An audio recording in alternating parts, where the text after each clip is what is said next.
గుంటూరు రైల్లో దారుణం చోటు చేసుకుంది. ఓ మహిళను రైల్లోనే అత్యంత దారుణంగా దోపిడీ చేయడమే కాకుండా అత్యాచారానికి పాల్పడ్డాడు ఓ దుండగుడు. ఆ బ్రేకింగ్ న్యూస్ చూసే ముందు బిగ్ అప్డేట్ ఒకసారి చూద్దాం. హైదరాబాద్ మొత్తంలో ఉన్న బెస్ట్ ప్రాపర్టీస్ అన్నిటిని ఒకే వేదికపైకి తీసుకువస్తుంది సుమన్ టీవీ. అక్టోబర్ 18, 19వ తేదీన హెచ్ఐసిసి నోవోటల్లో జరిగే సుమన్ టీవీ ప్రాపర్టీ ఎక్స్పోలో best flats, villas, open plots Deepavali offers and డిస్కౌంట్స్తో అందుబాటులో ఉంటాయి. మీరు విజిట్ చేసి ప్రతి గంటకి ఒక గోల్డ్ కాయిన్ గెలుచుకునేటువంటి ఛాన్స్ కూడా ఉంది. ఫ్యామిలీతో రండి, మీ డ్రీమ్ ప్రాపర్టీని సొంతం చేసుకోండి. రైట్, ఇక వార్తలోకి వెళ్తే గుంటూరులో జరిగినటువంటి దారుణం ఇది. ఇటీవల కాలంలో దేశంలో మన రాష్ట్రంలో కానీ మహిళలపైన అత్యాచారాలు, దాడులు విపరీతంగా పెరిగిపోతున్న సంఘటనలు చూస్తున్నాం. ఒంటరిగా ఉన్న మహిళలను లక్ష్యంగా చేసుకొని మృగాలు రెచ్చిపోతున్నారు. ప్రయాణాలలో కూడా మహిళలు ఒంటరిగా ఉన్నారంటే భయం తప్పని పరిస్థితి నెలకొంటుంది. తాజాగా గుంటూరు పెద్దకూరపాడు మధ్య రన్నింగ్ రైల్లో జరిగినటువంటి ఒక దారుణం ఇప్పుడు కలకలం రేపింది. ఈ కేసులో ఇప్పుడు మరిన్ని సంచలన విషయాలు వెలుగులోకి వస్తున్నాయి. రన్నింగ్ ట్రైన్లో మహిళపై అత్యాచారం చేసినటువంటి కేసులో ఇప్పుడు కొత్త విషయాలు తాజాగా బయటకు వస్తున్నాయి. తూర్పుగోదావరి జిల్లా రాజమండ్రికి చెందినటువంటి 35 ఏళ్ల మహిళ బతుకు తెరువు కోసం హైదరాబాద్లోని నాచారానికి వస్తుంది.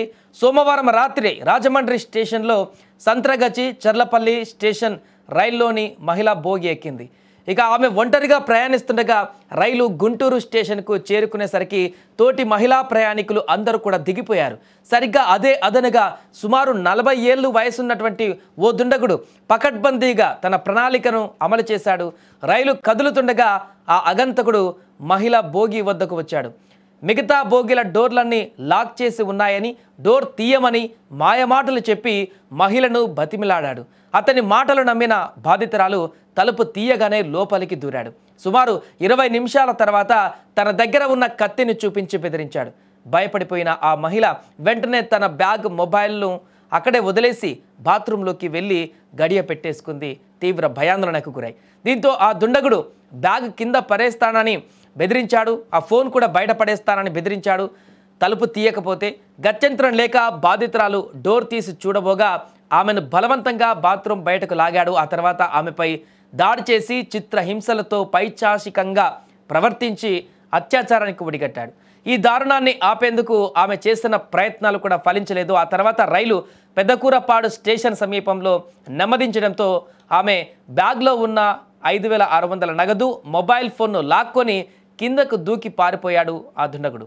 ఈ ఘటనతో తీవ్ర దిగ్భ్రాంతికి గురైనటువంటి, గాయాలకు గురైనటువంటి బాధితురాలు చెర్లపల్లిలో దిగి స్టేషన్ సిబ్బందికి జరిగిన విషయం చెప్పింది. వారి సూచన మేరకు సికింద్రాబాద్ రైల్వే పోలీసులను ఆశ్రయించింది. పోలీసులు 0 FIR నమోదు చేసి వైద్య పరీక్షల కోసం ఆమెను ప్రభుత్వ ఆసుపత్రికి తరలించారు. ఈ ఘటన ఏపీలోని నడికుడి పోలీస్ స్టేషన్ పరిధిలో జరిగింది కాబట్టి కేసును అక్కడికి బదిలీ చేశారు.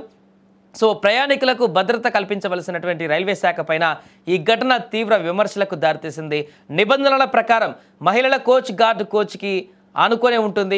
గుంటూరు వంటి ప్రధాన రైల్వే స్టేషన్లో రైలు కదులుతున్న సమయంలో అగంతకుడు కోచ్లోకి ఎక్కుతున్న గార్డ్ ఎందుకు గుర్తించి అతన్ని దించలేదనే ప్రశ్న కూడా ఉత్పన్నమవుతుంది. అంతేకాదు RPF సిబ్బంది కూడా సంతకం కోసం గుంటూరు స్టేషన్లో దిగుతారు.